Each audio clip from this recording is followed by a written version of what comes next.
वैसे किसी एक्टर ने एक डायलॉग मारा था एक फिल्म में, दिल गार्डन गार्डन हो गया, उसी तरह से मेरा दिल भी आज ग्रीन ग्रीन हो गया।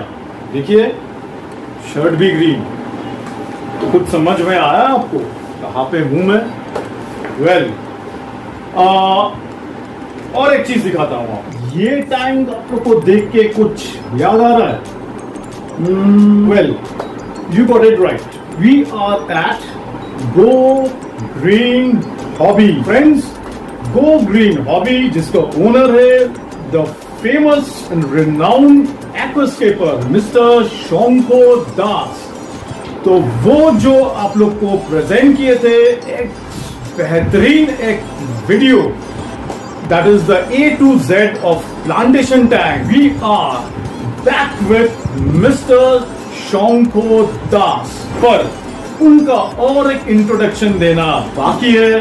That is he is a very renowned expert of shrimps. So yes, you got me right. That is today's video topic is shrimps.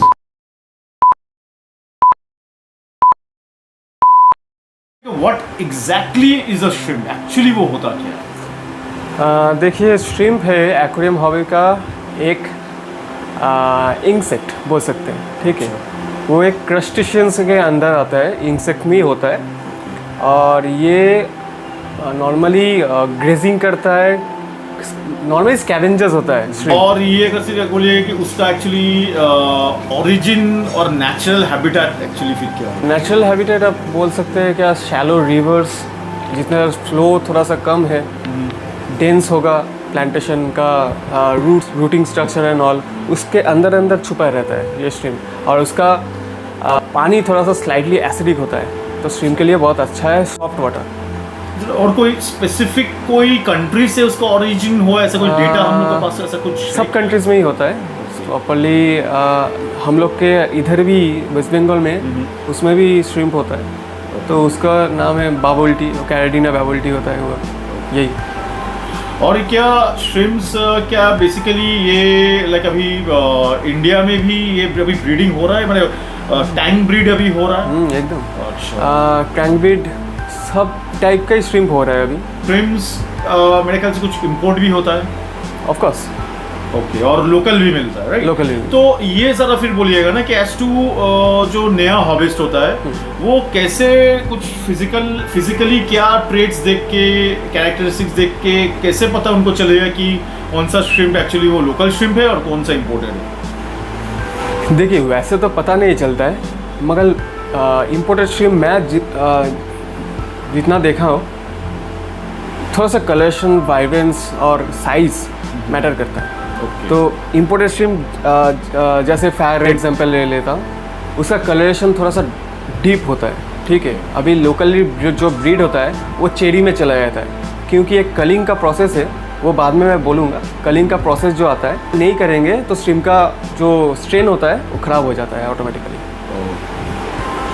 अच्छा, और एज टू रिगार्डिंग जो श्रिम्प्स का ये जो एक में अभी आ गया, मैंने फिश कीपिंग हॉबी में जो आया है और इसका जो अभी जो क्रेज बना है, इसको लेके बोलिएगा ना, एज टू हॉबी में ये कैसे आया, किस तरह से, और इसका भी जो फिश कीपिंग क्रेज जो बना है, इसके बारे में थोड़ा बोलिए। देखिए, हॉबी में आया उसका कलर देख के, भाई छोटा होता है। पहली बात तो छोटा होता है क्योंकि छोटा टैंक में इजीली रह जाता है, और कुछ भी झमेला नहीं है रखने के लिए, सिर्फ टेम्परेचर मैटर करता है। बाकी श्रिम्प का कलरेशन, बहुत सारा कलरेशन वैरायटी होता है, तो उसके चक्कर में ऑटोमेटिकली ये हॉबी में आ गया, ठीक है। जैसे नॉर्मली फिशेज आता है, कलर देख के ही सब लेता है, बिल्कुल। तो ऑटोमेटिकली श्रिम्प भी वैसे कलरेशन देख के ही ये हॉबी में आ गया।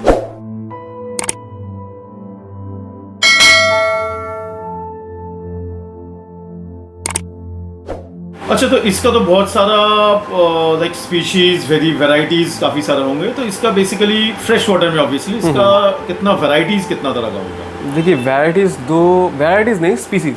ओके, तो स्पीसीज दो टाइप का आता है, एक है नियो कैरेडिना डेविडी, अच्छा, और एक है कैरेडिनिया कैंटोनेंसिस। ठीक है। ये दोनों में फ़र्क क्या है इसके लिए? फ़र्क देखिए उसका, नियो कैरिनिया का बेसिकली पैरामीटर्स डिफरेंट है, ये कैरिनिया का थोड़ा सा डिफरेंट है, ठीक है। कैरिनिया का थोड़ा सा एक्यूरेट पैरामीटर्स देना होता है, नियो कैरिनिया का चलता है मगर सॉफ्ट वाटर देना होता है, सिंपल है, इजी टू ब्रीड है और रखना भी इजी है। नियो कैरिनिया थोड़ा सा टफ है, एक्सपर्टीज़ लगता है उसके लिए। तो अभी उसके अंदर जो वैराइटीज़ आता है, ठीक है, जैसे नियो कैरिनिया का हो गया, नियो कैरिनिया का बहुत थोड़ा सब हाँ सब वैराइटीज़ अभी बहुत कलरेशन देख के सेगमेंट हो जाता है, ठीक है। वैराइटीज़ अभी रेड है, कलर रेड कलर का आता है, येलो कलर का आता है, फिर ब्लैक कलर का आता है। मेन है ब्राउन, ठीक है, रेड और ब्राउन, मेन ब्राउन और रेड मेन वैरायटी बोल सकते हैं। उसके सब वैरायटी अभी निकल के आ रहा है। रेड के अंदर नॉर्मली चेरी रेड से स्टार्ट होता है, जो लोअर ग्रेड का रेड है, फिर आता है सकुरा, फिर आता है फायर रेड, फिर पेंटेड फायर रेड, जितना क्वालिटी अच्छा होगा वो पेंटेड फायर रेड, कोहाकू हो गया। फिर उसका कुछ वैराइटीज़ जेनेटिकल के मॉडिफाइड में थोड़ा सा ये हो गया, रेड रिली आ गया। तो रिली एक डिफरेंट वैरायटी है, वो जेनेटिकली मॉडिफाइड करके ही होता है। और ब्लैक या ब्राउन से जो आता है वो ब्लैक ब्लू स्ट्रेन आ जाता है, और ब्लैक से ब्लडी रेड, ब्लडी मेरी आता है, ठीक है। ब्लडी मेरी ब्लैक से आता है, फायर रेड से नहीं आता है। ब्लडी मेरी सिर्फ ब्लैक से आता है, स्ट्रेनिंग करके और कलिंग करके ही आता है, ठीक है। अच्छा, और कुछ हम लोग ब्लू कलर का भी जो देखते हैं, फिर कुछ वाइट, रेड और वाइट स्ट्राइप श्रिम्प भी होता है। वो रिली है, वो है रेड रिली। रिली श्रिम्प ऑरेंज में भी आता है, ब्लैक में भी आता है, सॉरी ब्लैक में नहीं, वो ब्लू में आता है, ये सब में आता है। रिली स्ट्रेन वो इंटरब्रीड करके हो गया, ठीक है। फिर ग्रीन अभी इंटर क्रॉस ब्रीडिंग करके ग्रीन आ गया, फिर वाइट आ गया, बहुत कुछ आया है इसमें। बेसिकली क्या shrimps is it for beginner hobbies के लिए है क्या? हाँ, ऑफ कोर्स बिगिनर्स हॉबीज के लिए, मगर थोड़ा सा पैरामीटर्स आपको जानना होता है, ठीक है। अच्छा, तो इन दैट केस ये आप बोल रहे हो कि अच्छा नया बिगिनर, एकदम जो नया हॉबिस्ट बिगिनर है वो लोग भी कर सकते हैं, तो फिर इसका थोड़ा वाटर पैरामीटर्स, टेम्परेचर, पीएच ये लेके थोड़ा बोल दीजिए। हाँ, जैसे नियो कैरिनिया का मैं बोलूँगा, कैरिनिया में थोड़ा सा एक्सपर्टीज़ लगता है, तो मैं उतना बात नहीं करूँगा कैरिनिया के लिए। तो आज हम लोग डिस्कस करेंगे अबाउट नियो कैरिनिया। हाँ, नियो कैरिनिया, ये वैरायटी, ये स्पीशीज लेके आज हम लोग बात करेंगे। हाँ, अभी नियो कैरिनिया का जो रिक्वायरमेंट है वो सॉफ्ट वाटर है, अराउंड 6.5 से 7.2 तक पानी को पीएच रखना है। TDS अराउंड 120 से 200 तक जाता है, ठीक है, आराम से रख सकते हैं। टेम्परेचर बहुत फैक्टर है, क्योंकि श्रिम्प के लिए थोड़ा सा लोअर टेम्परेचर अच्छा है, ठीक है। अराउंड तो फिर कितना लो? हाँ, अराउंड 25 सेंटीग्रेड से 28 तक हो जाएगा मैक्स, उससे ज़्यादा नहीं होना चाहिए। सर्वाइव करेगा श्रिम्प, ऑफकोर्स सर्वाइव करेगा, कोई प्रॉब्लम नहीं है, मगर कोई मोर्टेलिटी आएगा थोड़ा थोड़ा करके, ठीक है। इन दैट केस ये ज़रा बोलिएगा कि पकड़ लीजिए मुझे अगर श्रिम्प पालना है, और मेरा ऑनेस्टली मेरा जो रूम्स जो है, मेरा रूम टेरेस के नीचे है। अच्छा। और वो फिर समर्स में तो जितना मुझे याद आ रहा है विदाउट फेल 32 डिग्री तो उठ ही जाता है इन समर्स, प्रॉपर समर्स, और शायद कभी कभार 32.5, इफ नॉट 33, 32.5 तक भी चला जाता है। तो इन दैट केस क्या मेरा तरह जो हॉबीज से वो कंडीशन होंगे कि थोड़ा बहुत गर्मी आफ्टर अप्रैल एंड ऑल में, फिर जून होते, तब क्या वो फिर उनको क्या श्रिम्प्स पालना ही नहीं चाहिए? और अगर पाले हम जैसे, तो फिर उसका सोल्यूशन क्या है कि जिनका टेम्परेचर एकदम 31, 32, 32, 30 ऐसा में चला जाता है, तो फिर उनके लिए आप क्या सजेस्ट करेंगे? देखिए, मैं सजेस्ट करूँगा उतना ज़्यादा टेम्परेचर जा रहा है तो थोड़ा सा हॉबी से, ये वाला हॉबी से थोड़ा सा बैकआउट कर दीजिए, ठीक है। श्रिम्प हॉबी आप विंटर के टाइम कर सकते हैं, कोई प्रॉब्लम है, मगर पानी ठंडा रखना होगा ही, ये कंपलसरी है। तो वैसा देखिए, पानी ठंडा तो यानी फिर तो और कोई ऑप्शन रहता है? एक होता है chiller, which is very costly, very costly. और सेकेंडली और एक ऑप्शन रहता है, but I don't think it's a good one, that is अगर किसी का रूम में एसी अगर होता है तो, लेकिन एसी आप ऑफ ऑन करोगे तो आई थिंक तो मेरे हिसाब से तो दैट इज और खराब है एकदम कस्टमर्स के पास। देखिए अगर टेम्परेचर 30 डिग्री तक जा रहा है मैक्स, आप फैन लगा सकते हैं, DIY फैन मिल जाता है, फिर नॉर्मली कॉमर्शियल फैंस तो मिल जाता है, एक्वेरियम फैंस जो आता है, तो उससे 2 डिग्री या 3 डिग्री कम हो जाता है। 2 से 2.5 डिग्री तो मिनिमम आराम से so that is another option जिससे हम लोग काम चला ले। हाँ। तो फिर ये बोलिएगा ना कि श्रिम्स तो फिर उतना ही छोटा होता है, और फिर इन दैट केस एक श्रिम्प टैंक एक मिनिमम टू मिनिमम साइज कितना होना चाहिए? नॉर्मली देखिए अभी श्रिम्प ओनली टैंक करेंगे तो 1 फीट क्यूब इज़ इनफ, उससे छोटा चलता है, मगर मैं बोलूँगा जितना सरफेस एरिया रहेगा उतना अच्छा है श्रिम्प के लिए, ग्रेजिंग करने में, घूमने फिरने में, तो उसका कॉलोनी थोड़ा सा ज़्यादा ब्रीड करेगा और ज़्यादा मीन्स घूमने फिरने का जगह मिलेगा श्रिम्प का ये। और फिर टैंक तो पकड़ लीजिए, अगर मिनिमम 1 फुट आप तो बोल रहे हो उसमें भी चल जाएगा, उससे शायद कम में भी चल जाएगा, तो फिर अब उसका सेटअप क्या होना चाहिए, टैंक सेटअप? देखिए फर्स्ट ऑफ ऑल तो मैं पानी का बात बोल दिया, अभी जो एक्सेसरीज जाता है ठीक है, वो है फर्स्ट ऑफ ऑल लाइट अच्छा होना है, क्योंकि उसमें प्लांट्स ग्रो करना है या मॉस ग्रो करना है, उसका सफिशिएंट लाइट देना होगा ठीक है। फिर आएगा फिल्टर हम लोग को हैंग ऑन बैक या पावर फिल्टर ये सब नहीं देना है, क्योंकि उसका सक्शन पावर थोड़ा सा ज़्यादा होता है, श्रिम्प का बेबीज या छोटा श्रिम्प घुस जाएगा। तो और वाटर फ्लो भी तो मेरे ख्याल से कर नहीं सकता, उतना फ्लो टॉलर नहीं करना, तो उसके लिए मैं सजेस्ट करूँगा कि आप स्पॉन्ज फिल्टर दें। स्पॉन्ज फिल्टर अच्छा होता है, बायोलॉजिकल भी।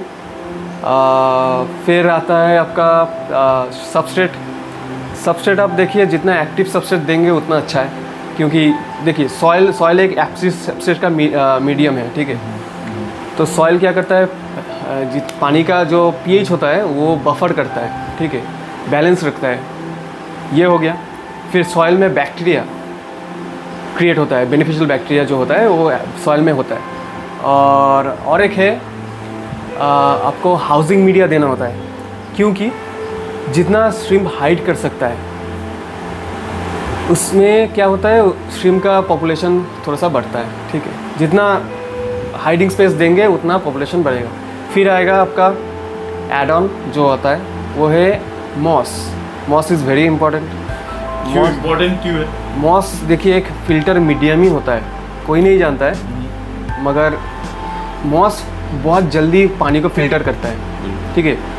जब एक्वेरियम में देखेंगे मॉस के ऊपर धूल जमा रहेगा ठीक है, क्योंकि वो बहुत पानी फिल्टर करता है और पानी को बैलेंस भी करता है, ऑटोमेटिकली बैलेंस होगा। अगर पेड़ पौधा रखेंगे तो पानी के अंदर ये वाला प्लांट्स रखेंगे तो ऑटोमेटिकली नाइट्रेट्स भी हो, हाँ नाइट्रेट बैलेंस रखेगा। और हाइडिंग प्लेस भी मॉस ज़्यादा बढ़ता है, छोटा हाइडिंग प्लेस भी देता है श्रिम्प के लिए, तो बेबी श्रिम्प ये सब हाइड कर सकता है। ये हो गया। और आपका जाता है लाइट, शायद बहुत डिम लाइट आप नहीं, डिम नहीं, नॉर्मली एक 1 फीट क्यूब के लिए मैं बोलूँगा 10 वाट इज इनफ। नहीं मतलब light should be bright light और ना कि मॉडरेट टू डिम लाइट, वो मैटर नहीं करता, मैटर नहीं करता है, क्योंकि ज़्यादा हाँ एक है ज़्यादा हाईलाइट नहीं देंगे क्योंकि पानी गर्म हो जाएगा जल्दी ठीक है, तो ये भी एक पॉइंट। हाँ मिनिमम टू मिनिमम हम लोग कितना श्रिम्प्स, या तो रादर मैक्सिमम कितना रख सकते हैं श्रिम्प्स, या तो मिनिमम भी कितना रख सकते हैं और मैक्सिमम कितना रख सकते हैं? अगर लीजिए अगर 1 फुट टैंक में कोई देखिए नॉर्मली एक कॉलोनी स्टार्ट करने के लिए मिनिमम 6 पीस श्रिम्प रखना होता है ठीक है, मेल फीमेल कॉम्बिनेशन करके ठीक है। और अगर नॉर्मली देखेंगे अगर स्टार्टर ठीक से करना है, ये कॉलोनी ज़्यादा जल्दी इंक्रीज़ करना है, तो मैं बोलूँगा 1 फीट में आप 12 से स्टार्ट कीजिए, ऑटोमेटिकली 1 मंथ में वो ऑटोमेटिकली ब्रीड करके 150-100 तो आराम से हो जाएगा। इतना ब्रीड कर लेते हैं ना, एकदम ब्रीड करेंगे ही करेंगे अगर प्रॉपर सेटअप मिल गया, एकदम ऑटोमेटिक वो बढ़ता ही रहेगा। हाँ। तो मानिए कोई अगर उसको ब्रीडिंग कराना नहीं चाहे कि उसका पॉपुलेशन और बढ़ता जाए, तो उसका कोई सोल्यूशन हल है क्या? देखिए कोई नहीं करता है वो possible नहीं है। नहीं पॉसिबल है। Okay. अगर देखिए मेरा एक प्लांटर टैंक है, अभी श्रिम्प का कॉलोनी इतना ज़्यादा हो रहा है, ठीक है, तो मैं क्या करूँगा, कोई श्रिम्प ईटर डाल दूंगा, ठीक है। अच्छा। जैसे पी पफर हो गया, फिर गोबीज हो गया, तो श्रिम्प क्या करता है, वो श्रिम्प का बच्चा खाता है। श्रिम्प बड़ा एडल्ट श्रिम्प नहीं खाएगा, मगर बच्चा श्रिम्प खा लेगा, तो ऑटोमेटिकली कॉलोनाइजेशन जो होता है वो कंट्रोल में आ जाता है। और शायद सेकंड एंड थर्ड ऑप्शन हो सकता है कि वन कैन सेल ऑफ, हाँ, कर देना, sell और थर्ड कर है अब दूसरा टैंक में और एक श्रिम्प टैंक अब बना दो, हाँ, शिफ्ट कर दो। हाँ, हाँ। Is it actually a community fish तो है नहीं, I mean is it for a community tank? Invertebrate बोल सकते हैं Yes. श्रिम्प को। देखिए श्रिम्प कम्युनिटी फिश बोलने से मैं बोलूँगा प्लांटेड में रह जाएगा, ठीक है। अगर हाइडिंग प्लेस अच्छा होगा तो फिशेस जैसे टेट्रा वैरायटी हो गया, छोटा छोटा फिशेस हो गया, उसमें से रह जाता है आराम से। अभी देखिए रह जाता है मतलब डिस्कस तो नहीं, बड़ा बड़ा, हाँ, जो मछली का मुंह श्रिम्प के जैसे है वो आराम से श्रिम्प को खा जाएगा, ठीक है। अभी रख सकते हैं प्लांटर टैंक में, गुड फॉर प्लांटर टैंक, क्योंकि श्रिम्प ग्रेस करता है, एल्गी नहीं होने देता है, अच्छा। तो ये इसके लिए श्रिम्प रख सकते हैं। और कौन कौन सा फिशेस के साथ हम लोग रख सकते हैं श्रिम्प्स? देखिए नॉर्मली कंपैटिबिलिटी हाँ, जानना चाह रहा हूं। फिशेस देखिए, फिशेस नॉर्मली टेट्रा, रासबोरा ये सब हो गया, बड़ा नहीं होना ही। बड़ा फिशेस होगा तो थोड़ा सा दिक्कत होगा, क्योंकि एग्रेसिव फिशेस नहीं रखना है, जैसे सार्पे हो गया और टाइगर बर्ब हो गया, ये सब फिशेस से थोड़ा सा दूर रखना है, क्योंकि वो लोग खा लेगा आराम से। कार्डिनल ये सब चल जाता है। उसका जो कितना हर तरह का जो अलग अलग जो वेराइटीज जो सब होता है, तो इसको हर अलग अलग वेराइटीज का एक ही श्रिम्प टैंक में हम लोग रख सकते हैं एक साथ? हाँ रख सकते हैं, अगर वो ब्रीडिंग पर्पस नहीं हो, अगर हाँ, क्योंकि नॉर्मली जो प्लांटर करता है या ये नॉर्मली एक साथ रख देता है। अगर आपका मोटिव है ब्रीडिंग करवाना, तो बोलेंगे सेपरेट स्पीसीज सेपरेट रखने से ही अच्छा है, क्योंकि इंटर क्रॉस ब्रीडिंग हो जाएगा तो उसका जो स्ट्रेन है, मेन स्ट्रेन खराब हो जाएगा। अच्छा, फिर ये बोलेंगे ना कि दैट इज अस टू, फिर ऐसा कोई है कि कितना मेल और फीमेल का कितना रेशियो में रखना चाहिए? देखिए आइडियली हाँ, नॉर्मली आप देखिए 2:1, जैसे मेल 1 हो गया तो फीमेल 2, अच्छा, तो ब्रीडिंग का वो चीज़ बढ़ जाएगा ऑटोमेटिकली। पर ये भी बोली सबसे पहले कि वो इतना छोटा है, so is it actually possible for any seller, anybody to acknowledge and identify कि कौन सा मेल है, कौन सा फीमेल? हाँ ऑफ कोर्स, मेल छोटा होगा उसका बॉडी साइज, फीमेल का बड़ा होगा। उसका मेल का देखिए उसका पेट जो होता है वो अंदर में घुसा रहेगा, ठीक है। फीमेल का उसमें क्या होगा, थोड़ा सा पेट बल्जी रहेगा, क्योंकि एग्स कैरी करता है वो, यही डिफरेंस है। और मेल का थोड़ा सा कलरेशन थोड़ा सा डल होता है और फीमेल का थोड़ा सा ब्राइट होता है। अच्छा, ये बोलेगा एज टू श्रिम्प्स और प्रॉन्स, ये दोनों में एक्चुअली बेसिकली फर्क क्या होता है? जस्ट इन केस कोई किसी को अगर कंफ्यूजन कुछ हुआ तो देखिए मार्केट में मिलता है प्रॉन्स, ठीक है, मैंने फॉर ऑर्नामेंटल टैंक। हाँ, देखिए प्रॉन का मिलता है क्या? प्रॉन्स आप बोल रहे हो मिलता है? वी नो कि क्रेफिश मिलता है और श्रिम्प्स मिलता है, पर यू आर टेलिंग अच्छा श्रिम्प्स मिलता है, प्रॉन्स भी मिलता है। नेटिव जो रखता है, नेटिव में मिल जाएगा ऑटोमेटिकली। और कोई है गैली स्ट्रीट में बेच रहा है, और छोटा छोटा प्रॉन्स मिलता है। श्रिम्प और प्रॉन्स का डिफरेंस है, श्रिम्प का कोई स्पिंसेस नहीं है, ठीक है, और प्रॉन्स का स्पिंसेस है, और दोनों ही नॉक्टर्नल है। मगर प्रॉन्स क्या करता है, आप प्रॉन्स रात को हंटिंग करता है, तो आपका फिशेस अगर सोए रहेगा ना नीचे जाके या किसी पे, मेरा एग्जाम्पल हुआ था, जैसे मैं गप्पी रखा था, तब क्या हुआ, रात को देखा कि एक बार ऑन किया, जैसे सब लोग करते हैं कि एक बार चेक करने के लिए ऑन किया, तो देखा कि गप्पी पकड़ के खा रहा है।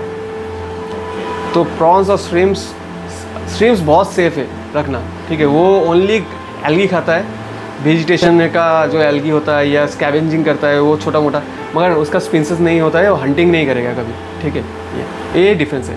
अच्छा, फिर उसी तरह फिर जब आप श्रिम्प्स का बोल रहे हो पिंसेस होता है, तो फिर क्रेफिश का भी तो आपका पिंसेस होता है, तो फिर ये क्रेफिश और फिर प्रॉन्स में फिर क्या फर्क है? देखिए प्रॉन्स थोड़ा सा लाइट वेट होता है, ठीक है। लाइट वेट मतलब उसका जो लिम्स होता है वो फिनिकी होता है, इजीली टूट जाएगा, थोड़ा सा थिन होता है और मोस्टली ट्रांसपेरेंट होता है प्रॉन, ठीक है। खास कलर हाँ नहीं हाँ मिलता है। हाँ, अभी लॉबस्टर हो गया या क्रे हो गया, उसका थोड़ा सा बल्की आता है, मतलब उसका जो एक्सोस्केलेटन होता है वो थोड़ा सा मोटा है। फिर उसका नॉर्मली उसका मस्कुलर टाइप दिखता है, ठीक है। दोनों का ही स्पिंसर्स है, कोई प्रॉब्लम नहीं है। स्ट्रीम बोल रहे हैं, प्रॉन नॉर्मली अंडर वाटर ही रहता है, बाहर नहीं आता है। वेर एज क्रेफिश या लॉबस्टर वो आराम से बाहर जाता है, वो मडी एरिया में आराम से ऊपर जाके लैंड एरिया में रह सकते हैं, कोई प्रॉब्लम नहीं है। क्रेफिश और फिर लॉबस्टर, ये दोनों में फ़र्क क्या है? देखिए स्पीसीज सेम ही है, थोड़ा जेन डिफरेंट है, ठीक है। क्रेफिश ज़्यादा बड़ा नहीं होगा, वो अराउंड आई गेस कितना 6 इंच to 7 इंच होगा, ठीक है, सबसे बड़ा। अच्छा, that is with the sponsors up. हाँ, वो पूरा होके। और लॉबस्टर्स बहुत बड़ा होता है, वो समुद्रिक का जो ओशनिक लॉबस्टर है वो तो बहुत ही बड़ा होता है। और इतना ज़बरदस्त इंफॉर्मेशन दिए हो, I am more than sure ये बहुत सारा श्रिम्प कीपर्स और खास करके जो लोग नया है उनको बहुत ही हेल्प करेंगे ये video. We will be back with shrimp part 2। ते कमीने, मैं तेरा खून पी जाऊंगा, मैं तेरे बोटी कर दूंगा हरामजादे, मैं तुझे चुन चुन के मारूंगा ठाकुर। दिल गार्डन हो गया।